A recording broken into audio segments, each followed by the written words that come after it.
Well, this set looks spooky. This pumpkin even makes it look way better. Wait, where is... Boo! Oh! Why would you do that? I mean, why wouldn't I? It is Halloween special after all. I mean, I get it. I mean, you are absolutely right. Actually, I'm really excited for today's show. Me too. Hello everyone, welcome back to Media Toothpick, where we nitpick the media. My name is Sana. And I'm David. Let's get into today's topic. So since Halloween is coming up, it's only right we do a Halloween special, discussing some of the most classic Halloween and horror films. Let's start off by talking about slasher films. Slasher films involve a killer stalking and murdering a group of people using a blade-like weapon. So movies like Friday the 13th, following the story of Jason, and Nightmare on Elm Street, following the life of Freddy Krueger, and the Texas Chainsaw Massacre, following the story of Leatherface, the examples of slasher films. These films still scare me to this day. Me too. Did you know Friday the 13th was actually based on the real-life murders of 3 teenagers in Finland? What? No way. Sadly, it's true. There are lots of horror movies based on true stories. Believe it or not, we have Annabelle, Dahmer, The Exorcist, and many more. You know, so funny, I don't know about you, but when a horror movie is based on a true story, the film is, at least to me, is way horrifying because it actually happened. The world isn't perfect. This is because they serve as a reminder that the world we live in is actually very dark and that people are perhaps the most terrifying monsters of all. Jesus, it's just giving me, like, hearing that just gives me chills. It's also the fact that it's been going on for years. This is nothing new to us. For example, The Exorcist was inspired by an actual exorcism of a young boy in 1949. The Exorcist is a novel that was written by William Peter Blatty. It was a story that Blatty heard of when he attended Georgetown University in Washington, D.C. Oh, geez. Honestly, like, aren't most horror films based on novels, though? Yes, a great chunk of horror movies are based on novels. Take the king of horror novels, Stephen King. He wrote books such as It, The Shining, Pet Sematary, Carrie, and many more. Let's use King's horror classic, The Shining, as an example. Okay. The Shining is Stephen King's best-selling book of all time, and it was released back in 1977. 3 years later, on May 23, 1980, The Shining hit the light of day in theaters, starring the talented John Nicholson.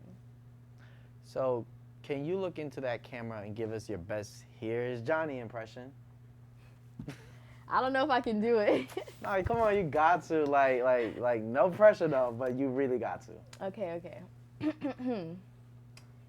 Here's Johnny.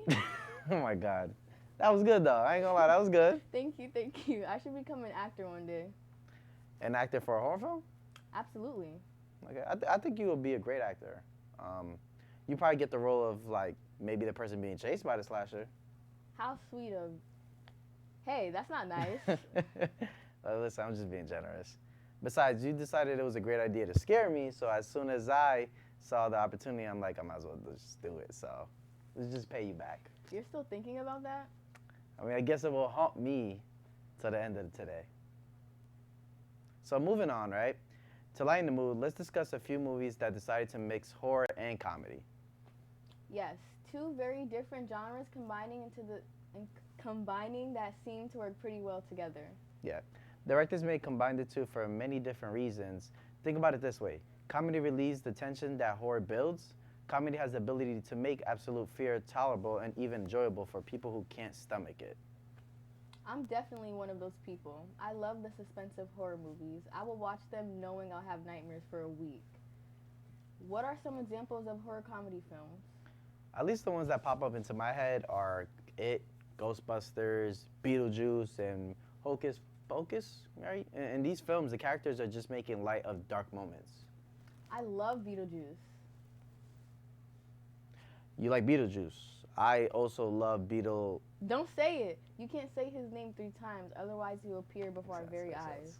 Oh yeah, I forgot about that. It's okay. What makes Beetlejuice a horror yet comedic film are the characters represented. Let's take a look at Michael Crichton's character's Beetlejuice.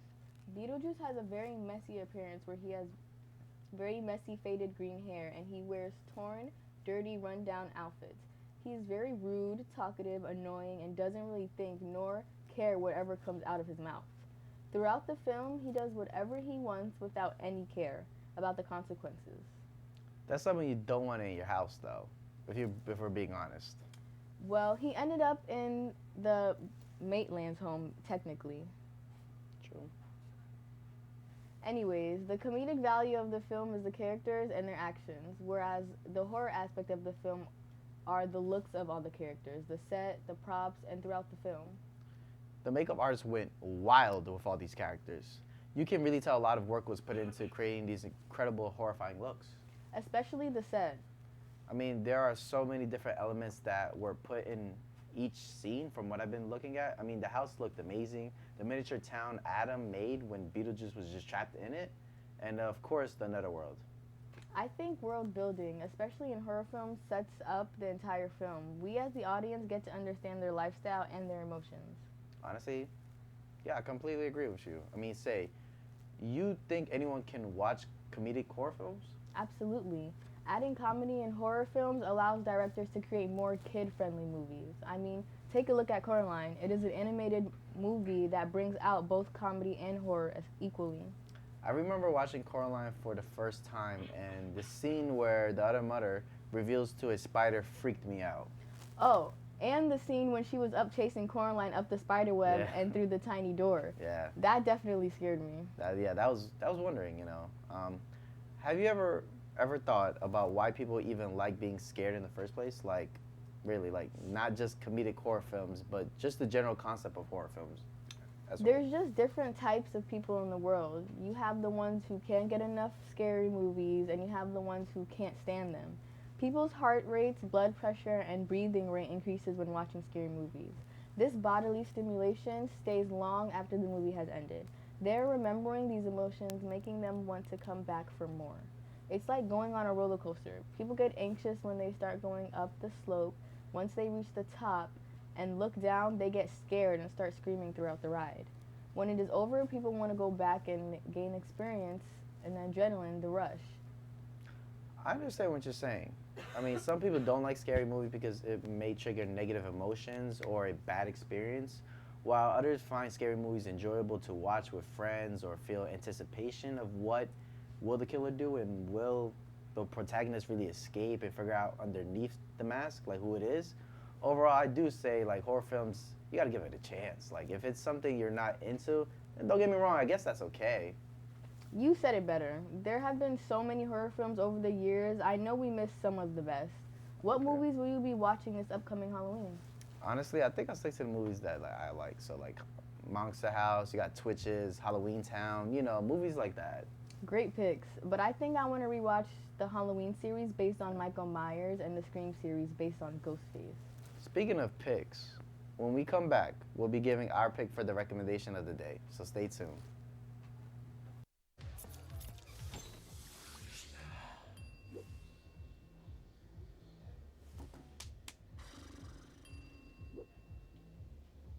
If you need to do something to feel okay to drive, you're not okay to drive. Don't drive buzzed. What are you doing in there? What's that?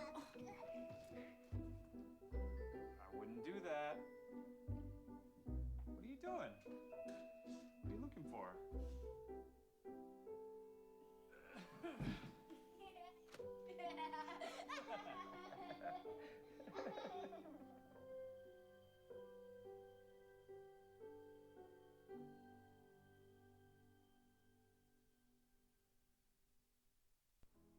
Stairs. 4 out of 5 college students suffer from fear of stairs.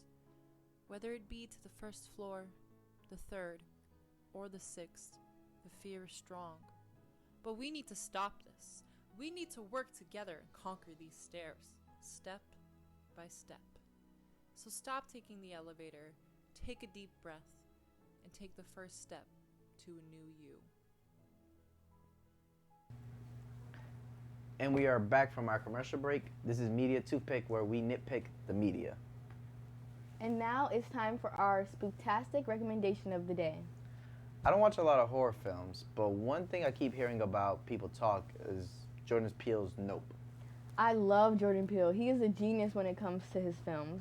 I don't think I ever watched a Jordan Peele film, though. I do see clips like on the internet, you know, him and Key on YouTube, but really no, we Well, haven't. for starters, Jordan Peele is an actor, comedian, and filmmaker born in the heart of New York. You already mentioned it. Him and Keegan Michael key star and write their show Key and Michael on Comedy Central. Nope is more of a neo-western sci-fi horror film, which is different. If you compare it to his previous works like Get Out and Us, where it's more psychological with an unusual ending. Psychological horror films do have that aspect where they put you on the edge of your seat while making your mind melt, trying to like really understand the meaning of a scene. You get me? So like, even then, like that type of horror focuses on the mental, emotional, and paranoia and inner conflict of a character. And that's what I like about Jordan Peele's movies. Peele has a way of making people think while looking for those special, significant moments. Indeed, Nope had came out in July 22nd of this year, which is interesting, considering it's still horror. So normally horror films do come out around the fall season, just in time for the Halloween. Not all the time. Some films push back their release date on a specific date for significance and symbolism that connects within the film. For a holiday, the film takes place or they need more time to perfect it. Some horror films take a lot of time depending on the plot. If they want to release a horror film during the fall, they plan accordingly so it can come out in the theaters at the right date and time. At the same time, horror is its own genre, and it doesn't mean it should always come out during the fall. That's like saying romance movies should only come out during the month of February or on Valentine's Day. You make a fair point. Not gonna lie, now that I think about it. I mean, horror films can come out anytime, but I still think just the Halloween theme aspect of the films should come out during the fall season. I mean, just like a Christmas film comes out towards the end of November, like, we're not gonna put it in July, are we? Like, come on, but I guess that's just my opinion. So then, what is Nope really about?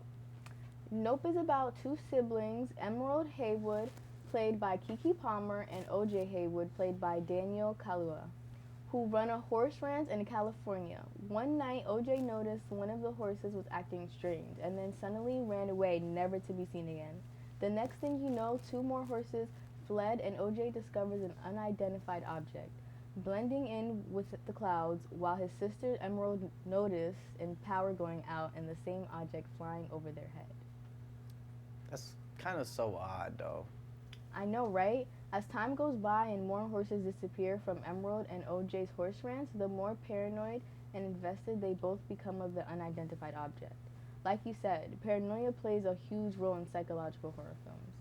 In this case, paranoia strikes the two siblings because of the disappearance of their horses and the unidentified object they try to capture evidence on. Jeez, that's already like a lot to take in.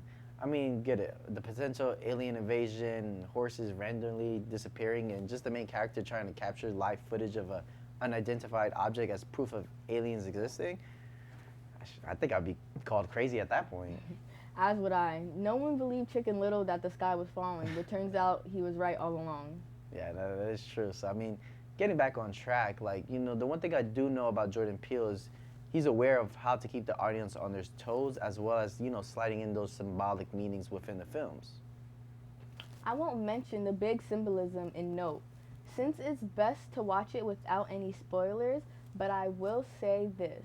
Mr. Peele drops hints of symbolism at the beginning of each film with the Bible verse. He does it once again in Nope, which leads to the various events and downfall of some characters. Do you remember the verse he used, though? Vaguely. People open up, the text reads as follows, "And I will cast abominable filth upon thee, and make these vile, and will set thee a spectacle," which definitely brings up a huge impact within the 2 hours of the film.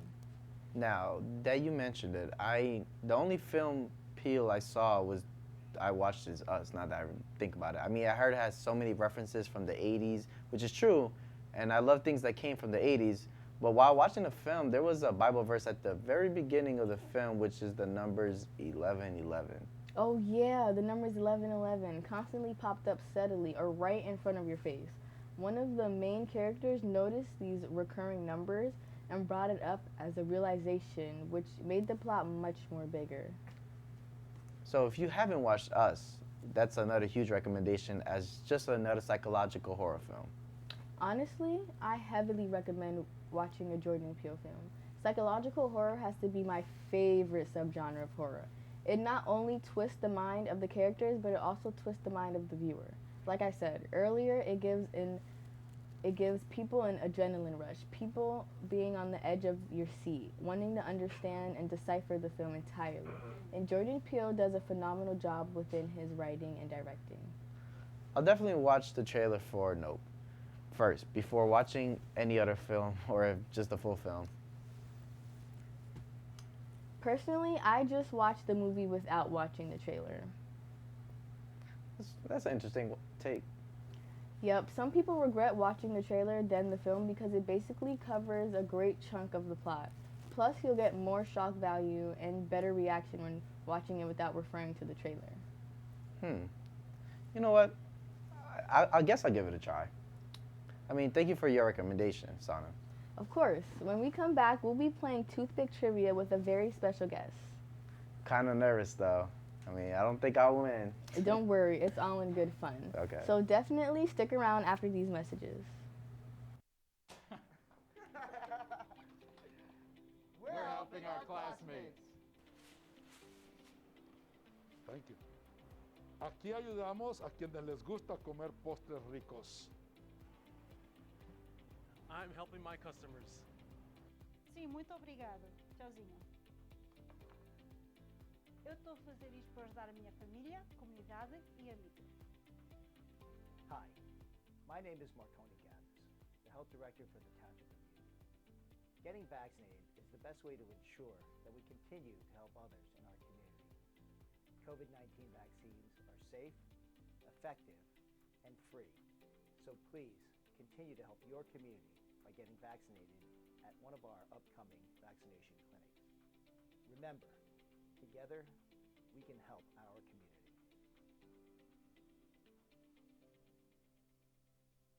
I think it's just vapor with flavor. It won't hurt my kid like cigarettes, right? Vaping is safer than smoking, isn't it? There's really not even that much nicotine in them, right? My kid? My kid knows it's dangerous. Get your head out of the cloud. Today, nearly 8,000 kids will start vaping, maybe even yours. Learn about the dangers at talkaboutvaping.org.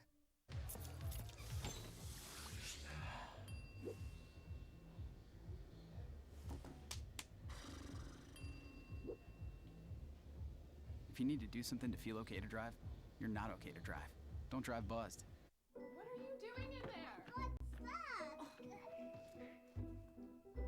I wouldn't do that. What are you doing? What are you looking for?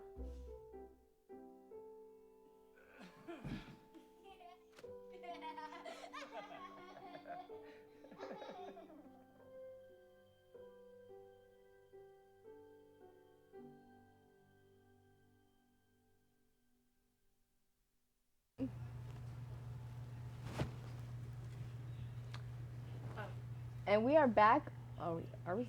Yes. We are back on Media Toothpick, where we nitpick the media. My name is Sana, and we are here for our favorite trivia game, Toothpick Trivia. This time, questions are Halloween and horror-filled themed. We have our Halloween enthusiast, David, back again. And I'm not really good with most horror films, but I'll do my best. So this should be a piece of cake depending on the questions. So whoever this person is ain't got nothing on me. Relax. We haven't started the game yet. Plus, I'm right here, and I have a name. That is true. They do have a name. Why don't you introduce yourself? My name is Buffy, and I am dressed for the remainder of the spooky season. I got my black drip on, and I'm ready to party. Like Buffy the Vampire Slayer? Yeah. Isn't it a girl's name? It's only a nickname my friends give me. My real name is Thomas. Yeah, that's okay. It's still a cool nickname, though. All right. Now that we're done socializing, I'll go over the rules of the game again. I'll be asking a series of questions. Some are multiple choice, and some you gotta give me an answer. If you know the answer, hit the buzzer, answer correctly, and you get a point. That's pretty easy. Indeed. So let's get started. Hey, that's my line. Anyways, first question. True or false? Stephen King was not happy with the film adaptation of The Shining. True. That is correct. That's crazy. Buffy, you're supposed to press the buzzer, then answer the question. Right. In the film Carrie, what type of blood does Carrie get covered in during prom?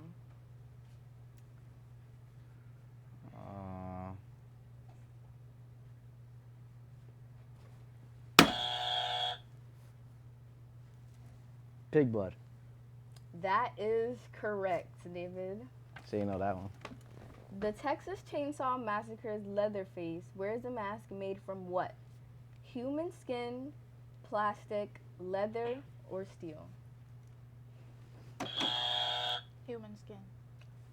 Wow, good Okay, job. okay. Correct. Okay. What is the name of the camp on Friday the 13th? Easy. Crystal Lake. Correct. Speaking of Friday the 13th, who is the murderer in that film? Jason Voorhees. Good job, correct. The term pandemonium now means a great frenzy of activity. Originally, it referred to a gathering of reveling. Bats, demons, ghosts, or werewolves? This one got me stuck. Demons? Correct. Okay. Released in 1896 and with a runtime of just over 3 minutes, the first ever horror film was made in which country? Easy. The United States, Germany, Italy, or France? France. That is correct. Okay. Having appeared in numerous hit horror fests in the 70s and 80s, which actress is often referred to as the original Scream Queen? Jamie Lee Curtis, Lynn Nee Keighley, Neve Campbell, or Tatum Riley?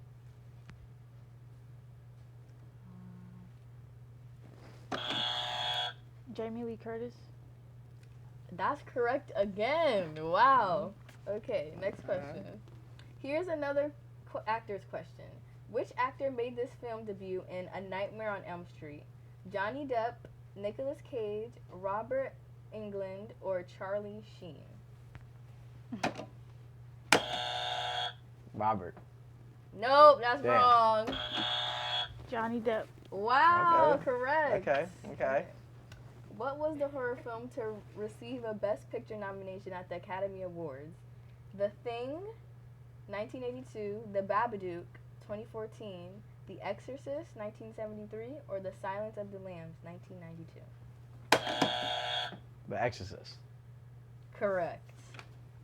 I'll let him have that one. Okay. There you go. What real-life killer inspired Alfred Hitchcock's Psycho? Joel Rifkin, Richard Speck, Charles Manson, or Ed Gein? I'm gonna guess. I'm gonna go with my guy Ed. That is correct. You see, come on now. Okay. Final question. What 2000 horror comedy film does a parody version of Ghostface appear in? Scary movie. Wow. That is correct Forgot about again. that one. Forgot about that one. Wow, you guys did surprisingly well. I would have thought you guys cheated. She cheated. I love horror movies. Me too. So I mean, like, out of all those questions, though, right? There was a lot of great picks in all of them, and obviously you have movies like Friday the 13th, you have Halloween, Leatherface, and then you have even classics like The Exorcist and whatnot. What is, for our guests, what is like your favorite movie? My favorite movie, I'm gonna go with Scream. Scream, okay. And what do you love about it so much? Scream, I would honestly say, is one of those horror classics. I feel like it is up there with Psycho, Halloween, Friday the 13th. The newer scary movies just don't apply to that standard, to me. I mean, I'll be very honest with you. Like, how do you feel about that? I mean, I have my opinion. I'm ready to go about that one. But how do you feel about what she just said, though? About Scream, I don't really have any opinion on it. It's okay. It's kind of basic to me. I mean, in terms of like, you know, films that are coming out now, I think horror is finally getting back to that element. So, for instance, like you have Hereditary, that was crazy. I don't know, have you guys watched that? No. Yeah, I have. I was actually just going to say something about that. I mean, but you know, I think that's all we have for today. Thank you guys with media. Hey, I'm supposed to say that? Oh, I'm sorry. Thank you. Okay, so thank you guys for being here today. Thank you for having me. Yeah. My name is David. I'm the host, Sana. And I'm Buffy. You guys take care.